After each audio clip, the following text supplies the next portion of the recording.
Hello students, आज अपन एक नए चैप्टर के साथ है जो आपका 11th क्लास का है। वो है अपना क्या, मोशन इन प्लेन। आपको याद होगा अपन एक चैप्टर पढ़ चुके हैं कि मोशन इन स्ट्रेट लाइन, कि जब अपना कोई ऑब्जेक्ट वन डायरेक्शन में मूव कर रहा है उसके लिए अपन ने पूरा का पूरा स्टडी कर चुके हैं अपन पिछले चैप्टर में। लेकिन अपन थोड़ा सा आगे बढ़ते हैं और अपन यहाँ पे लेते हैं टू डायमेंशन में बात की। तो जब भी अपन बात की जाती है कि मोशन इन प्लेन, तो मोशन इन प्लेन को अगर समझना है तो आप एक चीज ध्यान रखिएगा कि प्लेन का मतलब हो गया कि आपके पास कोई दो डायरेक्शन एक साथ कंबाइन में हो, कि ये किस में डायरेक्शन में आ गया अपना टू डायमेंशनल पाथ हो गई हमेशा। यहां पर अपने पास क्या आएगी, टू डायमेंशन निकल के आएगी। जैसे कि अगर बात करें कि अगर कोई प्लेन एक्स वाई डायरेक्शन में मूव कर रहा है, एक्स वाई यानी जैसे ये अपने पास ये बोर्ड है, यहाँ पे नीचे की तरफ क्या है, ये एक्स डायरेक्शन है, ये क्या है अपनी वाई डायरेक्शन है। अगर केवल ऑब्जेक्ट इसी दिशा डायरेक्शन में चल रहा होता तो वो होता अपना मोशन इन वन डायमेंशन। अगर केवल वो वाई डायरेक्शन में चल रहा होता तो वो भी क्या होता अपना मोशन इन वन डायमेंशन। लेकिन अगर अपना ऑब्जेक्ट इस तरह चल रहा है, एक्स कोऑर्डिनेट भी निकल के आ रहे हो, साथ साथ में वाई भी आ रहे हो। अब जरूरी नहीं केवल एक्स वाई हो, जेड कोऑर्डिनेट भी होता है। तो कोई एक्स वाई जेड तीनों डायरेक्शन में से कोई भी दो डायरेक्शन अगर साथ में आ रही हो तो वो क्या कहलाएगा अपना मोशन इन प्लेन। तो यहाँ पे अपने पास मोस्टली जो अपन स्टडी करेंगे वो क्या रहेगा अपना मोशन इन प्लेन, यानी अपने तीन तरह के अपने प्लेन में मूव करेंगे। या तो एक्स वाई प्लेन आएगा, या क्या आएगा अपना वाई जेड प्लेन, या अपना निकल के आएगा एक्स जेड प्लेन। तो अपन जब भी बात करेंगे एक किसी भी प्लेन के अंदर मूव करते हुए ऑब्जेक्ट की, तो वो कहलाता है मोशन इन प्लेन। इसके लिए अपने को जरूरी होता है समझने के लिए, वो आती है अपने क्या, वेक्टर एलजेब्रा।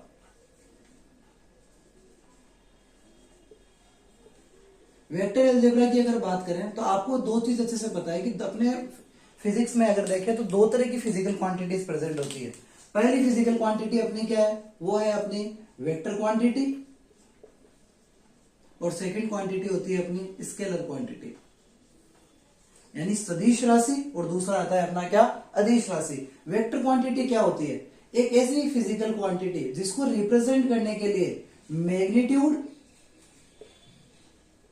और मैग्नीट्यूड के साथ साथ डायरेक्शन दोनों चाहिए होती है, वो तो कहलाता है क्या अपना वेक्टर।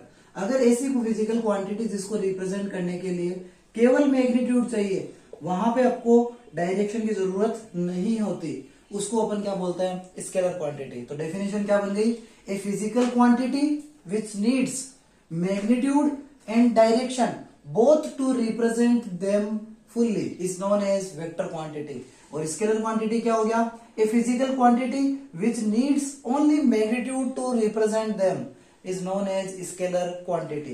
इनके एग्जांपल आपको पता है, वेक्टर के लिए अपन क्या लेते हैं, वेलोसिटी लेते हैं अपन। वेलोसिटी अपना हो गया, अपने यहाँ पे एक्सेलरेशन काम में आता है, अपने फोर्स होता है, ये सारी की सारी चीजें क्या है, वेक्टर क्वांटिटी है। लेकिन स्केलर के अंदर आपको याद होगा फर्स्ट चैप्टर में अपन ने पढ़ा था डिस्टेंस, इसके अलावा अपन ने पढ़ा था स्पीड। तो ये दोनों तीनों चीजें क्या है, ये अपनी कहलाती है स्केलर क्वांटिटी। अब किसी भी वेक्टर को रिप्रेजेंट करने के लिए अगर अपन देखें, क्योंकि स्केलर का इतना रोल है नहीं अपने, तो ज्यादा रोल किसका आएगा, वेक्टर एलजेब्रा का आएगा, क्योंकि अपन यहाँ पे डायरेक्शन का काफी ज्यादा रोल है। मैंने चैप्टर की शुरुआत में लिख दिया यहाँ पे x y y z z x. तो यहाँ पर जब इस तरह की बात होगी तो अपन बात करेंगे कि जो अपने वेक्टर रिप्रेजेंटेशन वो किस तरह होगा। तो आगे ध्यान दीजिएगा, वेक्टर रिप्रेजेंटेशन की जब बात की जाती है तो कोई भी वेक्टर होगा, आर वेक्टर, इसको इस तरह शो करते हैं वेक्टर को, किसी भी अपने पास अल्फाबेटिक वर्ड के ऊपर अगर ये सिंबल लग जाए तो किसको रिप्रेजेंट करता है, फिजिक्स में अपने वेक्टर क्वांटिटी को। वो क्या होगा अपना, तो अपन तीनों डायरेक्शन लेंगे अभी, X I cap plus Y J cap plus Z K cap. ये अपने सामने एक वर्ड लिखा हुआ मेरा, यहाँ पे मैंने एक्स वाई जेड ये जो चीजें लिखी है ये आपको क्या बता रही है कि यहाँ पे जो मैंने आई केप जे केप और जो के केप लिया है, ये तीनों के तीनों स्पेसिफिकली बताते हैं कि कौन से डायरेक्शन में कोई ऑब्जेक्ट क्या चल रहा है। अपने यहाँ पे हियर आई केप ये क्या होता है, unit vector of x direction,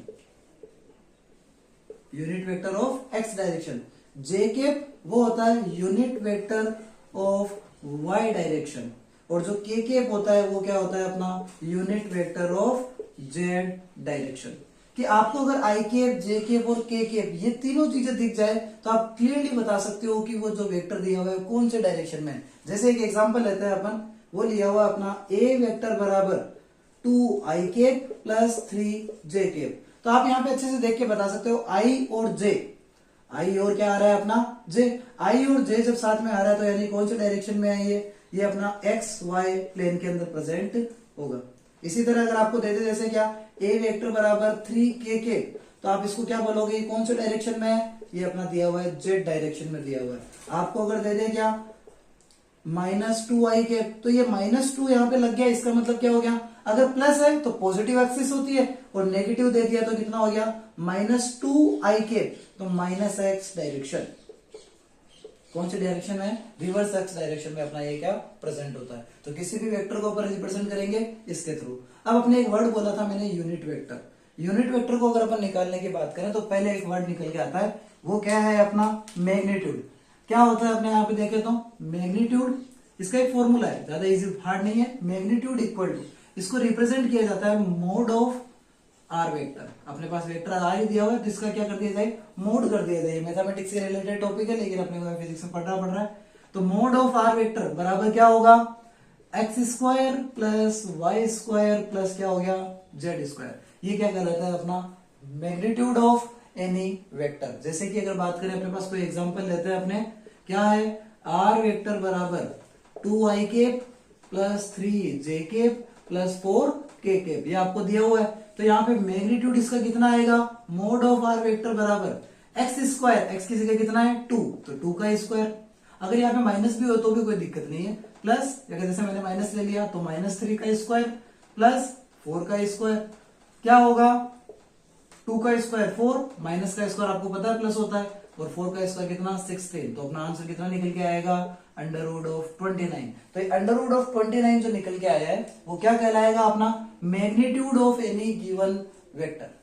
I hope आपको अच्छे समझ में आया होगा। अब आगे बढ़ते हैं, अपने एक टॉपिक लेते हैं, वो है अपना क्या यूनिट वेक्टर।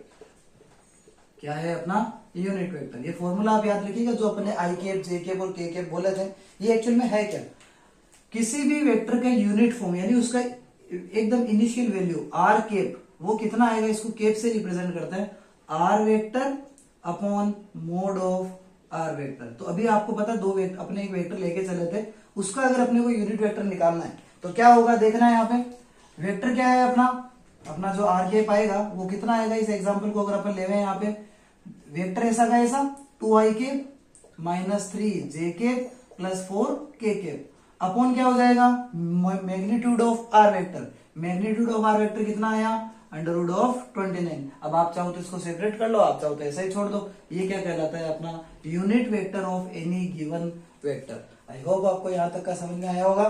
मिलेंगे नेक्स्ट वीडियो के अंदर, जिसमें अपन वेक्टर अलजेब्रा पूरी की पूरी आगे बढ़ाएंगे। एडिशन, सब्ट्रैक्शन, मल्टीप्लिकेशन, ये सारे के सारे करने के बाद अपन ट्राइंगल लॉ पढ़ेंगे। फिर अपना एक मेन चैप्टर स्टार्ट होगा जिसका नाम है क्या अपना मोशन इन प्लेन। मिलता है नेक्स्ट वीडियो में, तब तक के लिए गुड बाय।